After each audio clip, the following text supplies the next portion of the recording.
Баршаңызға сәлем, менің каналыма қош келдіңіздер. Бүгін сіздермен жаңа жылдық дастарханның көркі болатын мандарина салатын дайындайтын боламыз. Жасалуы өте қарапайым, міндетті түрде жаңа жылдық дастарханыңызға жасап қойыңыз. Бізге керекті заттар: тауықтың төс еті, картошка, сәбіз және де теркадан өткізілген жұмыртқа.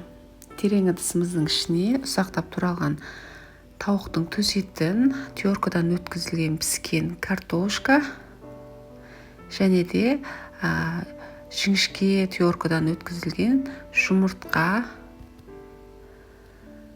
Қалауыңызша түрлі бұрыштар қолдансаңыздар болады. Мен мына жерде тек қана қара бұрыш қолдандым және де шамалы тұз салдым дәміне қарай.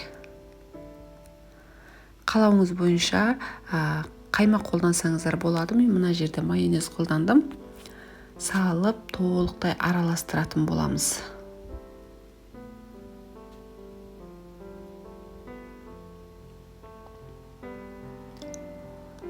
Біздің салатымыздың дәмі өте нәзік, керемет болады, тәбет-ашарлық. Дайындаған массамыздан мандариннің үлкендігіндей бөлшекте бөліп барлығын алдын ала домалақтап тізіп қоямыз. Қалауыңызша көлемін үлкен немесе кішірейтуіңізге болады. Бірақ мен мандариннің көлемінде жасадым. Жұқа пищевая пленканы алып жаямыз. Үстіне сәбізді тегістеп жайып шығамыз. Видеода көріліп тұрғандай. Ортасына жаңағы дайындап қойған шаригімізді салып, ортасына қарай жауып түйетін боламыз. Жайлап басамыз, қатты басып алмаймыз. Біздің шаригіміз мыжылып қалмауы керек. Алақанымызға салып мандариннің формасына келтіретін боламыз. Барлығын жасап болғаннан кейін әсемдік үшін бетіне қалауыңызша мандариннің жапырақтарын қойсаңыздар болады. Бізде салатымыз нағыз мандарин сияқты көрінеді сол кезде.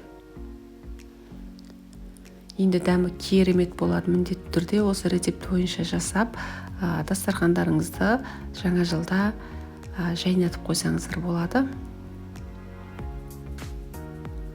Жасағаннан кейін тоңазытқышқа салып 1-2 сағат салқындатсаңыздар, дәмі тіптен жақсы болады. Біздің салатымыз дайын. Осымен дастарханыңызға өзіңіздің қалауыңыз бойынша қойып ұсынсаңыздар болады. Біздің салатымыз өте жұмсақ болып шығады. Видеода көріліп тұрғандай дәмі керемет болады. Жасалуы көріп тұрғандарыңыздай өте қарапайым. Сіздермен бірге болған Ақбота. Менің каналыма жазылып, лайк басып, комментарий қалдыруды ұмытпаңыздар. Келесі видеода кездескенше.